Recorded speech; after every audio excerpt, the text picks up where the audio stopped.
Domingo, 13 de outubro, um ótimo dia para você que acompanha a programação da RIC TV no ar, o RIC Rural, com os assuntos do agronegócio em Santa Catarina. Vamos acompanhar juntos os destaques do programa de hoje. Falta de chuva preocupa os agricultores catarinenses. O plantio de grãos deste período já está atrasado. E ainda, que tal aprender a montar seu próprio jardim? No RIC Rural de hoje, você vai ver dicas de como plantar flores. Tem também os benefícios de uma verdura que está presente na mesa de quase todos os brasileiros. Ficou curioso? Daqui a pouco tem os detalhes. E vamos ver também a gastronomia da Oktoberfest, que este ano apresenta um cardápio com mais de 200 opções. Os detalhes da previsão do tempo e muito mais a partir de agora no RIC Rural, que já está no ar.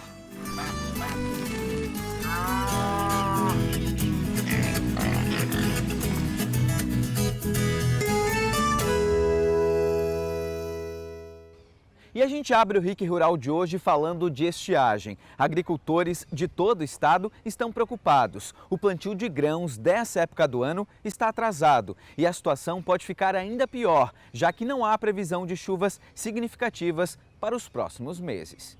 Os grãos da safra de verão têm sofrido consequências graves por causa da falta de chuva. Desde junho, os volumes de água não são suficientes para atender às necessidades do campo, o que acende um sinal de alerta para os agricultores, principalmente do oeste do estado. Já tem um atraso de 10 dias na semeadura. E isso pode acarretar que, se me faltar chuvas depois, durante o ciclo, a produção vai ser mais baixa. A gente já precisaria de mais para que se dê a continuidade, né? Os grãos que estão com plantio em atraso em Santa Catarina são o milho, o feijão, a soja e o milho silagem. A Secretaria de Estado da Agricultura ainda não tem um cálculo do prejuízo dessas produções, mas já há impactos negativos em muitas propriedades. O pessoal segurou ter umidade para poder entrar nas lavouras semeando e agora o pessoal começou, mas já acumula um atraso para alguns grãos. A orientação para os agricultores é não plantar tudo de uma vez só, fazer um escalonamento desse plantio para evitar grandes perdas nesses longos períodos de estiagem. Outra dica importante é fazer o seguro agrícola, para não ter prejuízos financeiros em caso de uma safra frustrada. O milho já está com 50% da sua área plantada. A chuva que caiu no final de semana passado trouxe um certo alívio aos produtores. Já nos arrozais, o clima é de apreensão. No sul do estado, onde se concentra mais da metade da produção de arroz, os rios estão praticamente secos. Com pouca água, a irrigação nos arrozeiros fica comprometida. Os rios estão com níveis bastante baixos e os produtores estão enfrentando problemas para poderem fazer suas lavouras. Então, não se fala ainda em perdas, também no sul do estado, mas com relação às lavouras de arroz é a região mais preocupante. A seca é tão forte que dos 46 pontos de monitoramento dos rios, 21 deles estão em situação de estiagem. Até os lençóis freáticos também estão sofrendo as consequências da falta de chuva. A chuva é a recarga do aquífero livre, o lençol freático. Como está tendo chuvas mal distribuídas e pequenas quantidades, isso não é suficiente para recarregar e manter os níveis elevados. As perdas na agricultura podem ser maiores na época da colheita, que normalmente é a partir de janeiro. A previsão do tempo não traz indicativo de períodos longos ou volumes significativos de chuva para os próximos meses. O indicativo é que os próximos 3 meses tenham chuvas abaixo da média, ou seja, é muito difícil recuperar no curto espaço de tempo toda a chuva que foi perdida nesses últimos 4 meses. E lembrando que daqui para frente o calor vai ser mais pronunciado, os dias secos também acabam sendo mais frequentes, apesar de ser tempestuosa, a primavera, a gente não tem esse indicativo que isso vai se recuperar tão cedo assim. Pois é, a estiagem tem preocupado principalmente os agricultores, né? Agora é hora de saber como vai ficar o tempo para essa próxima semana. Os detalhes com a Amanda Santos.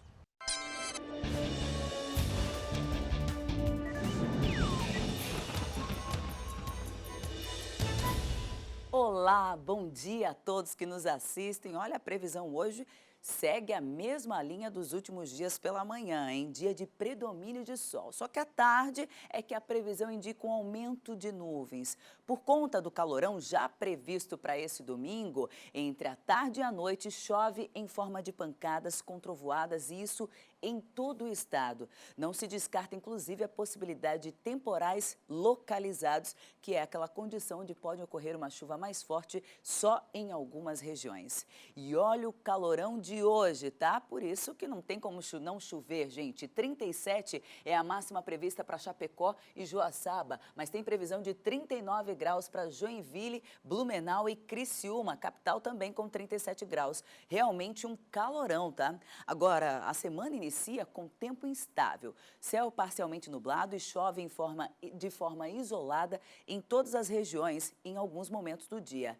De terça em diante, o tempo fica mais xoxo, tá? Uma chuva melhor distribuída pode acontecer, tá? Para todas as regiões. E a partir de sexta-feira, uma nova frente fria deve passar pelo estado, fazendo com que as temperaturas caiam um pouco, tá certo?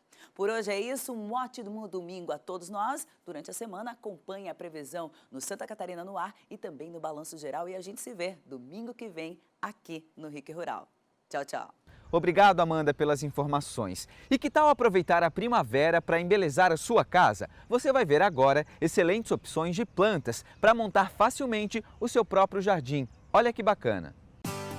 Coloridas, cheirosas e bonitas. As flores embelezam qualquer ambiente. E ter um arranjo delas em casa é uma forma prática e charmosa de adicionar cor e também leveza à decoração. Montar o seu jardim de primavera é mais fácil do que você imagina. Quer aprender como? Quem vai ensinar a gente é o Ariel, que é florista. Ariel, a escolha primeiro é de qual planta, né? Qual que é a mais indicada para essa estação? Então, estamos entrando agora na primavera, né? Iniciou agora dia 23 de setembro. Então, as flores de jardim ou flores em vasos, elas são trocadas a cada 2 estações, né? São plantas de primavera, verão e agora entram as plantas de outono e inverno. Aqui a gente tem que opções? Olha, agora eu tenho aqui a vinca, que é o beijo de praia, extremamente resistente ao verão, né? Inicia agora, vai até fevereiro, março, algumas aguentam ir até abril. Temos torrênia também, formam grandes maciços, lindos, bem coloridas. Temos torrênia pendente, que é mais usada em vasos pendurados, cuias, né? Quem tem uma floreira às vezes numa sacada, num apartamento, um geminado hoje em dia, elas ficam aí com 30 centímetros, 40 centímetros de queda, né? Temos os sampats, que é um híbrido agora, teve 10 anos de estudo para sair nesse tipo de variedade, resistente ao sol, né?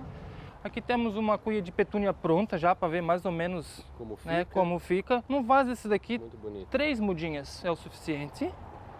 E aqui já temos os empates em fase, vamos dizer assim, adolescente. Agora o que o pessoal de casa quer saber, Ariel, é como chegar nessa beleza toda. Como fazer para cultivar essas plantas. Muito importante, é um substrato, como dizer, bem poroso, com bastante extrato vegetal, né? Eu tenho ele aqui.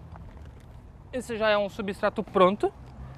Dá para comprar em qualquer loja Qualquer garden, exatamente. É um substrato bem drenado, não vai ficar água empoçada, né?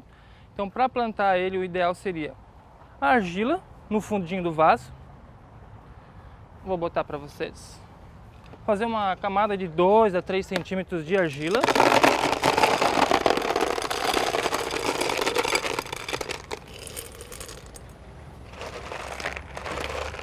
A manta, que é o bidim, que serve para quê? Tanto para não sair aquela água suja, escorrer no piso. É uma espécie de filtro. Um filtro, exatamente, né? Que ele se usa e também para não entrar, como pode dizer, caramujo, lagartinhas por baixo do vaso e comer raízes de plantas, né?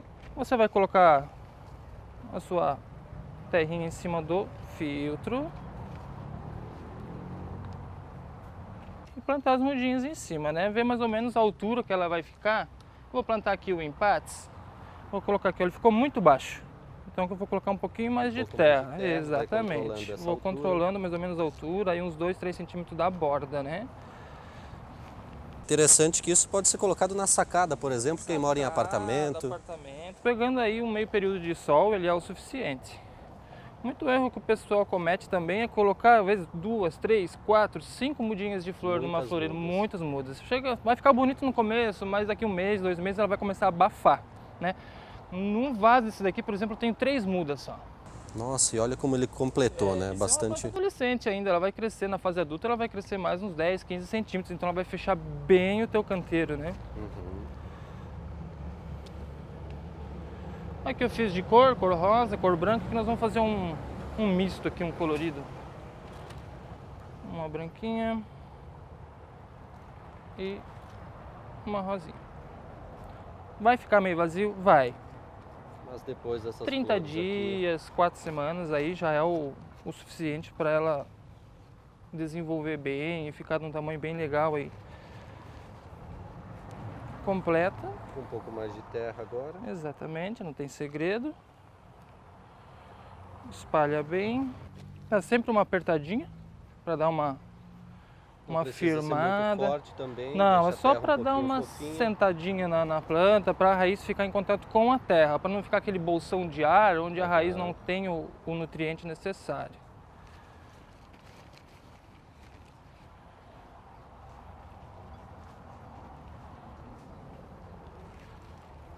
Bem tranquilo, dá uma sentadinha. Deixa eu tirar aqui. Completamos com terra agora, finalizada essa etapa. Exatamente. Daí vem o acabamento de vaso, né? Pode ser tanto com a casquinha, pedrisco, a casca escura de pinos. Porque vai do gosto de cada um. Cada um tem uma preferência, né? Então a gente coloca aqui, vai espalhando devagarinho. Para que serve a casquinha? Tanto para incidência de sol, né? Que deixa a terra muito seca. Para evitar também o nascimento de ervas daninhas, que né, dá uma sombreada no substrato, porque geralmente a erva daninha nasce no sol.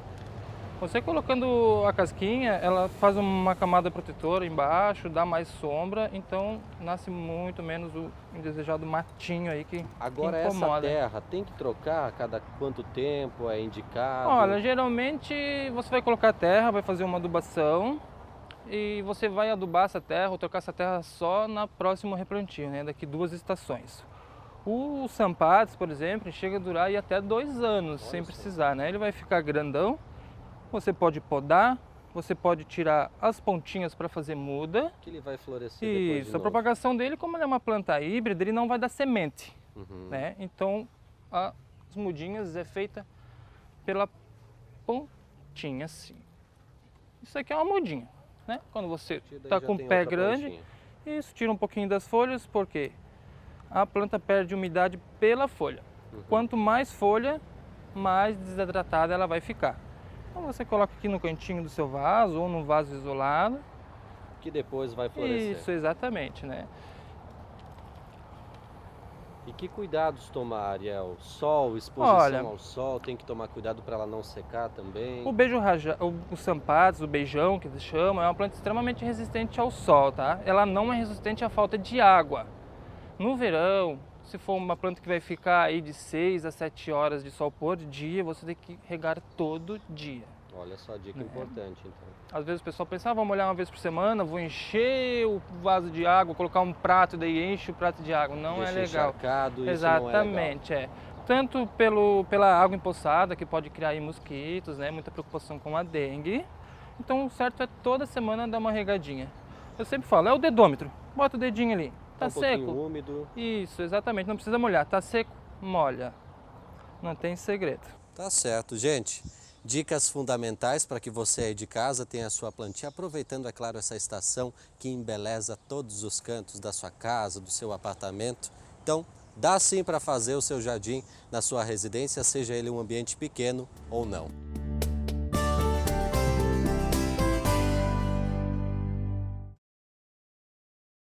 A gente faz agora nosso primeiro intervalo. Na volta, vamos conhecer os benefícios de uma verdura que está na mesa de quase todos os brasileiros. Os detalhes é na volta do intervalo.